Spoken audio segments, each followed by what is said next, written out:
ہمارے YouTube channel مولانا عارف رضا اظہری کو subscribe کر دیں، بیل آئیکن گھنٹی کو دبا دیں، ویڈیو کو لائک کریں، شیئر کریں۔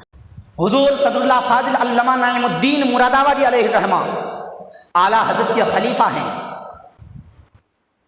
حضور سید ظفر الدین بہاری رضی اللہ تعالیٰ عنہ اعلیٰ حضرت کے خلیفہ ہیں۔